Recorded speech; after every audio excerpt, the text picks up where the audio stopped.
Τα βραβεία φαρμακευτικής καινοτομίας Πριγκαλιέν διοργανώνονται για πρώτη φορά στη χώρα μας τον ερχόμενο Φεβρουάριο. Πρόκειται ουσιαστικά για τα Νόμπελ στο χώρο της φαρμακευτικής βιομηχανίας, καθώς αποτελούν την υψηλότερη διάκριση στο χώρο της φαρμακευτικής έρευνας και ανάπτυξης. Έτσι λοιπόν πλέον διοργανώνονται σε 15 χώρες παγκοσμίως. Η κάθε χώρα κάθε χρόνο λοιπόν έχει την απονομή των φαρμακευτικών βραβείων Πριγκαλιέν για να αναδείξει τα καλύτερα των καλύτερων φαρμακευτικά σκευάσματα, τα πιο καινοτόμα, εκείνα τα οποία σώζουν πραγματικά ζωές. Πόσο σημαντικό είναι σε αυτή τη συγκεκριμένη οικονομική συγκυρία που περνάει η χώρα μας να υπάρχουν τέτοιου είδους διοργανώσεις? Η μόνη διέξοδος για να βγει η χώρα από το τέλμα είναι η ανάπτυξη. Το συστατικό βασικό στοιχείο της ανάπτυξης είναι η καινοτομία και η δημιουργία. Είναι μονόδρομος για μας, πόσο μάλλον στο φάρμακο, που η λέξη καινοτομία και έρευνα είναι άμεσα συνδεδεμένη με τη βιομηχανία μας και άμεσα συνδεδεμένη με την ελπίδα για ζωή για τους ασθενείς.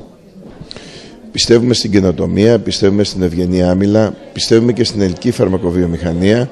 Όλα αυτά μας κάνουν, μαζί με το ότι το φάρμακο αποτελεί το όπλο του γιατρού για να μπορέσει να θεραπεύσει τον ασθενή του, να συμμετέχουμε, να στηρίζουμε και σε αυτή την περίπτωση να ξεφύγουμε από τη μίζερη καθημερινότητα και να πάμε σε κάτι πιο ουσιαστικό, πιο καινοτόμο, όταν μπορέσει και η χώρα μας να βρει την περπατησιά της και όταν το υγειονομικό μας σύστημα μπορέσει να εξασφαλίσει τον ανασφάλιστο αλλά και τον ασφαλισμένο πολίτη ακόμα περισσότερο, αυτές οι καινοτόμες διαδικασίες και οι επιβραβεύσεις να έχουν και ουσία.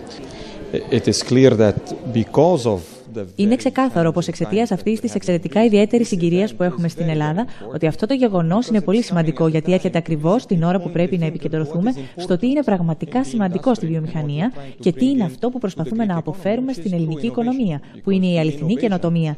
Γιατί η καινοτομία είναι η πραγματική συνεισφορά στην οικονομία τελικά. Από την Ιωάννα Αλεξίου για το Doctor's Channel.